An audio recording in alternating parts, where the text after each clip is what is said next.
Eu conto sempre, e até foi postado pela Geise Sofia, né, no meu canal no YouTube, algo decisivo. A mediocridade, ela nos pega. E essas semanas agora postaram uma reflexão minha sobre a necessidade de lavar louça. Muita gente foi assistir o vídeo imaginando que era uma instrução, né, de como lavar louça melhor, etc. Embora eu seja alguém que lave louça, né, isso não significa que eu seja capaz de fazer, né, um post com orientações como lavar louça, né? É claro que existem dicas a fazê-lo. Mas quando eu lavo louça, e acho que você também, e eu o faço diariamente, porque Cláudio e eu temos uma combinação. Eu sempre de manhã, quando acordo, lavo a louça, né, que ficou do jantar e faço parte daquilo que é o café da manhã e fica para ela o que é a louça do almoço, que é sempre a mais complicada, porque depois que você almoça, você quer sentar um pouco, né, repousar, cochilar, e aí fica um pouco mais, né, com um encargo maior. Mas uma das coisas que você já fez na vida, e eu faço também, é que quando você vai lavar a louça, dá uma raiva danada de você ter que fazer aquilo. E aí você olha aquilo, olha para lá, tem dia que você fala assim, vou deixar, depois eu lavo. Deixa hoje, junto com a louça de ontem. De repente, você está com uma pilha imensa espalhada e os teus armários estão meio vazios dentro. Você sabe que isso vai te capturando pouco a pouco, porque a gente se habitua com o nojento. A gente se acostuma com o nojento. Assim como ninguém estranha seus próprios aromas, a gente se habitua. Você e eu sabemos disso. Quer ver um exemplo concreto? Quando me mudei para São Paulo, em dezembro de 1967, pouca gente aqui talvez tenha ideia disso. Essa cidade tem muitos rios sob ela. Aliás, nós estamos em cima de um, que é o rio que vem do Pacaembu e vai até o Tietê. Há muitos rios, um debaixo da Avenida 23 de Maio, outro sob a Avenida Sumaré, e os rios que são visíveis, como é o caso especialmente do Tietê, né, e do Pinheiros. Quando eu me mudei para São Paulo, esses dois rios eram navegáveis. Aliás, a gente pescava nesse rio e nadava. Não por acaso, na beira desses rios, se formaram vários clubes de regatas. O Corinthians nasceu como um time de remo, razão pela qual o símbolo do time é um timão. Timão de barco, depois coincidiu com o apelido que o time se deu. E a gente nadava, clube de regata, etc. Eu ia com meu pai pescar e nadar no rio Tietê. Pois bem, nós assassinamos esses dois rios. Eles estão mortos. Eles fedem. Podres. Tanto que, vez ou outra, a gente vê a imagem de uma capivara correndo na beira do rio, ou de uma garça, você diz, olha lá, como se a garça fosse surreal. Como se a capivara fosse surreal. E às vezes é a persistência de uma memória que a gente se habitua.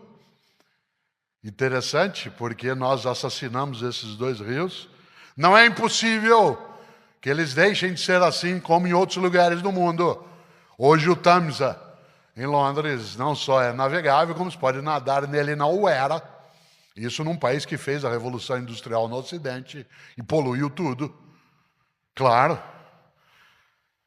O pior é que a gente se habitua. Pior do que se habituar com o podre do rio é que a gente acostuma. Pior ainda, tem saudade. Você está viajando no interior de São Paulo, vindo lá do final da Castelo Branco, de Santa Cruz do Rio Pardo, de onde é uma boa parte da minha família, e é lá que termina a estrada, a rodovia Castelo Branco. Olha que interessante. Quando você vai entrando na Marginal Pinheiros, aquele fedor, a hora que você chega em São Paulo, diz, ai, graças a Deus, já estou em casa. Você está vindo pela Fernão Dias, pela Dutra, pela Ayrton Senna, você entra no Tietê, aquela coisa podre, diz, ai, que bom, já estou chegando. A gente pousa no Rio de Janeiro, no aeroporto Antônio Carlos Jobim, o Galeão. Abre a porta da aeronave, quando ela não está com um finger, vem aquele fedor do mangue em volta. Diz, ai, já cheguei. Rio de Janeiro. A gente se habitua com o podre, hein? A gente se habitua com o podre na conduta, na política, na igreja, na escola, na nossa ação. A mediocridade, ela nos captura. Por isso, eu faço um esforço de não deixar de lavar a louça. Você diz assim, mas um dia só. Opa! Eu vi agora alguns bombeiros civis andando aqui por dentro e me lembrei de um conselho do Corpo de Bombeiros que eu repito sempre e que aparece em alguns dos meus livros, que diz que, atenção, nenhum incêndio começa grande. Nenhum incêndio começa grande, todo incêndio começa com uma faísca, uma fagulha, um disparo. E por isso, é claro que é chato, eu sei que amanhã, às 4h20 da manhã, eu vou lavar a louça do jantar de hoje e ainda ficarei com a do café da manhã, que Cláudio e eu vamos tomar. Minha vendetta é que ela fica com a do almoço, que tem panelas também. Olha que coisa boa. Por que eu vou lá e lavo? Porque você não acostuma a deixar. Assim como eu posso acostumar a deixar parte das roupas que estou usando pendurado atrás da porta. Ou vai deixando jogado em cima de um mancebo. Ou vai largando. Diz assim, mas isso é obsessão. Não. Como eu digo sempre em vários lugares, a disciplina é a organização da liberdade. A disciplina é a organização da liberdade. Quanto mais disciplinada ou disciplinado você ou fomos, mais livres nós vamos ser, porque nós vamos ter mais tempo para as coisas que de fato têm sentido. Nesta hora, claro que eu vou lavar a louça. E eu não quero. Mas eu faço, porque aliás eu faço várias coisas que eu não quero. Uma das coisas que eu sempre lembro, vez ou outra me entrevistam na área empresarial, dizendo assim, o que o senhor acha da juventude atual que diz que só gosta de fazer o que gosta? Eu digo, bom, isso é um sinal de sanidade, porque só um imbecil gostaria de fazer o que não gosta. No entanto, para fazer o que gosta, muitas vezes você tem que fazer o que não gosta. Eu adoro dar aulas, mas eu não gosto de corrigir prova. Se eu pudesse, eu terceirizaria a correção de prova. É que eu não posso fazer, sabe por quê? Porque uma das coisas que permite que eu saiba como eu estou ensinando é quando eu leio a maneira como as pessoas estão aprendendo.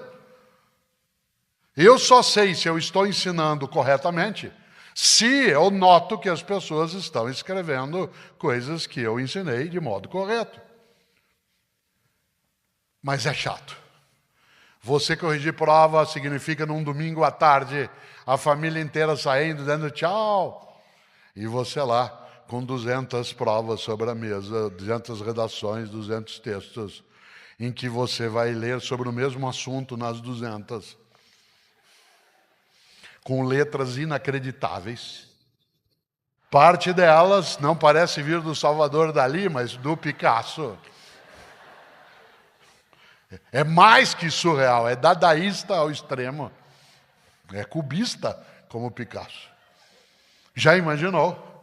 Mas eu preciso fazê-lo. Assim como eu também não gosto de lavar louça. Assim como muitas vezes não se gosta de cuidar de uma criança. Mas é preciso fazê-lo. Porque para você fruir os outros momentos, você precisa ser capaz também, claro, de fazer o que não é tão agradável. Nesta hora, volto. Uma pessoa que tem a recusa, a mediocridade, entende essa percepção e vai além dessa condição. E eu lembro isso exatamente porque, já pensou, a ideia de eu ter de lavar a louça. E eu lavo. E vou reclamando nos primeiros 5 minutos. Sozinho, naquele horário. Mas, na sequência, eu começo a querer que aquele seja a melhor louça lavada do mundo. Não quero que eu seja o melhor lavador de louça do planeta, mas eu quero que aquela seja a minha melhor lavada de louça. Eu quero que eu, Cortella, não seja medíocre naquilo. E aí eu vou lavando, lavando e vou guardando, colocando em ordem dentro do escorredor e aí ao final, acho que você já fez isso várias vezes, é uma coisa quase torturante não fazer. Você, quando termina tudo, pega um pano com água, passa em todo lugar, aí pega o paninho, enxuga e põe de lado, ainda limpa a torneira um pouco e para olhar a obra feita. E sorri sozinha ou sozinho da obra bem feita.